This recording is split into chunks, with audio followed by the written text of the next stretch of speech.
Sir, कोई भी GST में जो टैक्स पेयर है, जब वो जीएसटी चार्ज करता है रेसिपिएंट से, तो एक डिलेमा आता है कि मेरे को सीजीएसटी चार्ज करना है, एसजीएसटी चार्ज करना है या आईजीएसटी चार्ज करना है। तो थोड़ा सा हमें समझाएं कि जब मैं कोई सप्लाई करता हूं तो मैं कैसे डिटरमाइन करूं कि मेरी सप्लाई पे सीजीएसटी लगेगा, एसजीएसटी लगेगा या आईजीएसटी लगेगा।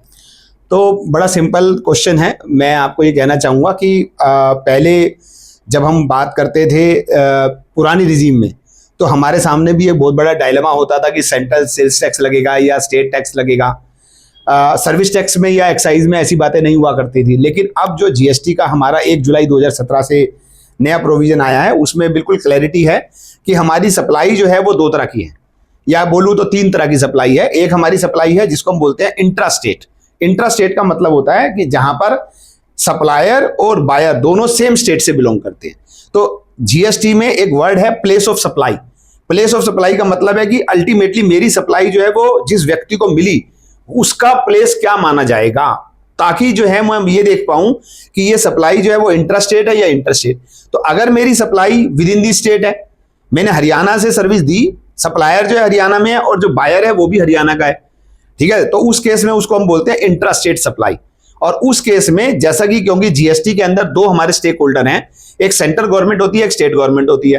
तो पहले क्योंकि हमारे, अगर आप थोड़ा सा समझने की कोशिश करें तो पहले की जो रिजीम थी वो ये हुआ करती थी कि हमारे पास कुछ सेंट्रल टैक्सेस थे, जैसे एक्साइज ड्यूटी, सर्विस टैक्स, और कुछ हमारे स्टेट के टैक्सेस थे। तो कुछ जो सेंटर के टैक्सेस थे उनकी कलेक्शन जाती थी सेंटर को, और जो हमारे स्टेट के टैक्सेस थे उनकी कलेक्शन जाती थी स्टेट गवर्नमेंट को। तो जब जीएसटी आने लगा तो ये कंफ्यूजन हुआ कि अगर सारा टैक्स जो है वो सेंटर कलेक्ट करेगी तो स्टेट को जो है वो फिस्कल ऑटोनॉमी कैसे आएगी। इस बात को एड्रेस करने के लिए गवर्नमेंट ने एक बहुत शानदार नियम बनाया कि जो भी एक्टिविटी होगी, जब भी जीएसटी लगेगा तो उसके 2 पोर्शन होंगे, एक सेंटर का पोर्शन होगा, एक स्टेट का पोर्शन होगा। तो अगर आपकी सप्लाई, तो सेंटर के पोर्शन को बोलते हैं सीजीएसटी और हम स्टेट के पोर्शन को बोलते हैं एसजीएसटी। तो अगर मान लीजिए आपकी सप्लाई ऐसी है कि हरियाणा में ही ओरिजिनेट हुई और जो बायर है वो भी हरियाणा का है, तो उसको हम कहते हैं intra state, with in the state supply. और उस केस में आपका अगर रेट 18% है तो 9% सीजीएसटी लगेगा और 9% ही एसजीएसटी लगेगा। लेकिन अगर आपकी सप्लाई इंटर स्टेट है, मतलब आपकी जो सप्लाई है वो हरियाणा से है और बायर आपका पंजाब से है, तो उस केस में इस सप्लाई को हम बोलते हैं इंटर स्टेट सप्लाई। और वहां पर भी एक बहुत खूबसूरत सा नियम बनाया गया और जिसका एक टैक्स का नाम दिया गया आईजीएसटी, मतलब इंटीग्रेटेड जीएसटी। तो उस केस के अंदर जो है वो आपको आईजीएसटी लगाना होता है और 18% लगाना होता है। अब गवर्नमेंट जब उस 18% को कलेक्ट कर लेती है, क्योंकि ये टैक्स अपने आप में डेस्टिनेशन बेस्ड टैक्स है, कंजम्पशन बेस्ड टैक्स है, मतलब जब हम सेंटर और स्टेट गवर्नमेंट की बात करते हैं तो स्टेट का पोर्शन ऐसी एक्टिविटी में किसको मिलेगा, तो जिस स्टेट में कंजम्पशन होती है उस स्टेट को मिलता है। तो अब मैं हरियाणा में रजिस्टर्ड हूं, हरियाणा के अंदर मैंने अपने आप में रजिस्ट्रेशन लिया, मैंने पंजाब में सप्लाई करी, मैंने वो टैक्स हरियाणा में रहते हुए हरियाणा गवर्नमेंट को जमा, सेंट्रल गवर्नमेंट को जमा करा दिया। अब ये टैक्स जो है वो हरियाणा गवर्नमेंट को तो नहीं मिलेगा क्योंकि ये तो डेस्टिनेशन बेस्ड टैक्स है, पंजाब को मिलेगा क्योंकि पंजाब में मेरी सप्लाई का डेस्टिनेशन है। तो उस केस के अंदर जो है जब मुझे ये टैक्स पंजाब को भिजवाना है तो गवर्नमेंट जो कलेक्ट करती है आईजीएसटी, उसमें क्लियरिंग हाउस की तरह काम करके उस टैक्स का जो एसजीएसटी पोर्शन है वो पंजाब गवर्नमेंट को भिजवा देती है 9%। तो इसलिए इसको जो है वो एक इंटरस्टेट सप्लाई में आईजीएसटी चार्ज किया जाता है ताकि डेस्टिनेशन टैक्स को, डेस्टिनेशन स्टेट को टैक्स पहुंचाने की जिम्मेवारी जो है वो सेंट्रल गवर्नमेंट के ऊपर चली जाती है।